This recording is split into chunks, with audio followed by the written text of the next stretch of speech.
welcome everybody. This evening in the Shrine Room, we have Bri, Fee, Kaspa, and myself. And on Zoom, we have Chris and Becky. And Kaspa will be leading practice this evening. Almost as if you'd practiced.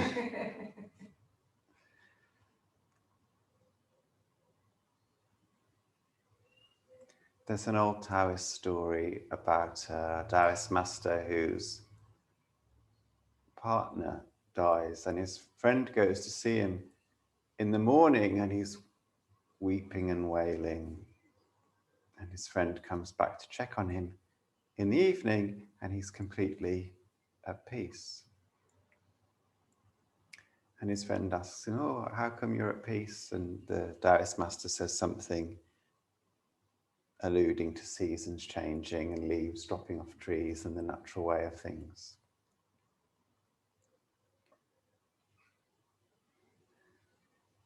But both parts of this story are important. It isn't just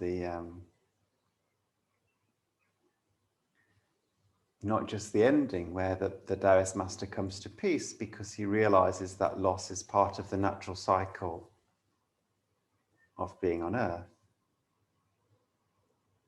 but also that he really profoundly feels his grief in the morning. Both parts of this cycle are necessary. It's hard to come to that place of deep peace without having met ourselves in the midst of whatever we are feeling first. And I'm thinking about this because of one of our dogs, Ralph, who is more or less fine, but yesterday when we were out on the common training with the dog trainer, ran towards us from the other side of the field with a great big smile on his face, and then yelped and sort of stumbled, and he'd torn the ligament in the other leg, the same injury that he did 2 or 3 months ago on his left back leg, he'd done on his right back leg. So we took him to the vet and they checked him out. And because his other leg was still weak, building up strength, actually at this point he could hardly walk at all. And yesterday he just spent the day sitting in one spot, not moving. He had an X-ray this morning, and it seems like what they're advising is what they say the conservative route. So lots of bed rest and maybe some special lasers to help the healing process. But part of the mix of feelings for me in response to this was a whole mix of things. There was feeling upset for his suffering, and some parts of me anticipating losing him completely, not immediately, but just, oh, we're mortal beings, putting me in touch with that anticipation of loss. And some parts of me annoyed about what this would mean for going on holiday next week, and really we were scrabbling around trying to work out how it would be possible to go away and have a dog that has to be on bed rest the whole time. When we're going in a place, taking the dogs to a place where you can't leave them on their own, and it was like, oh, maybe it will just mean staying in the holiday lodge the whole week and not going anywhere. And actually, I don't know whether it was Sujatan's suggestion or it came to us, but somewhere out of this conversation, we've ended up ordering a pushchair for the dog so that we can take him out when we go out with us. So, and that makes me happy. He'll be happy because he'll get to experience the sights and the smells without stressing his legs. And it's a really good ending. And I'm looking forward to going on holiday again.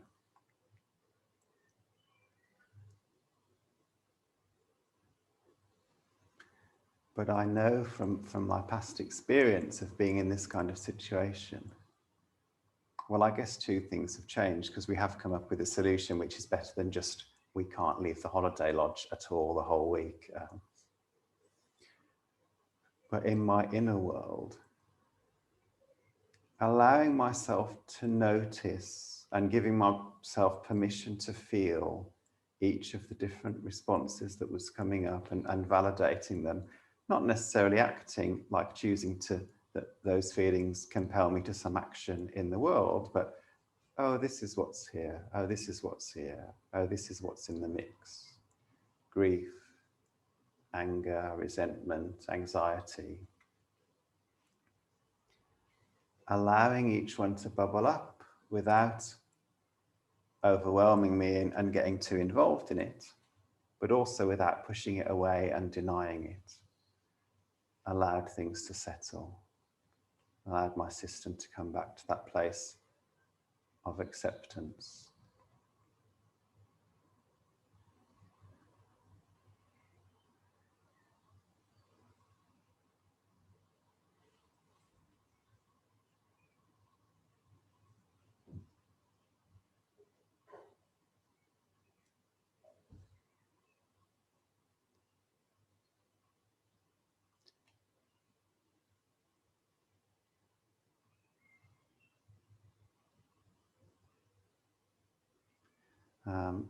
A friend of ours, Kusama, who has sent me a piece of writing about this kind of change of expectations and how you cope with it. And it was used the analogy of you think you're going to Spain on holiday, but suddenly there's a problem with the flight and you land in Holland. And if you spend all your time worrying that you're not in Spain, you never get to appreciate being in Holland, which is true, of course. But the way to not worry about being in Spain is not simply to tell yourself that I shouldn't worry about it. If it's a small amount of worry, that's fine. It's usually to make friends with the worry and go, oh, of course you're here. I had expectations about the kind of holiday I was going to have. Of course, I've got feelings that the plane's been directed. I'm a human being. That's normal. Here they are. Welcome them to come and sit by the sort of metaphorical fire of your consciousness and make a cup of tea for them. And as they settle down, you'll find that the space appears where you can enjoy the Netherlands naturally and easily. And we're able to do that because we trust that we're in a field of loving kindness, that there is some fundamental ground in the universe. There is the Buddha that accepts us just as we are, that accepts and loves all of those reactions. And sometimes we're able to support each other in that process. Sometimes we're just stuck in different bits of the process and can't manage it. But always we can trust that beyond our small mind, there is something that accepts us just as we are. And this allows us to begin that process of welcoming and making friends with whatever is there. Namo Amitabha. So as we go into the meditation practice, first reminding ourselves of the presence of the Buddha, of that fundamental sense of loving kindness. And then simply noticing what's here, what's in your heart, what's in your mind, without getting too involved with it, without pushing it away.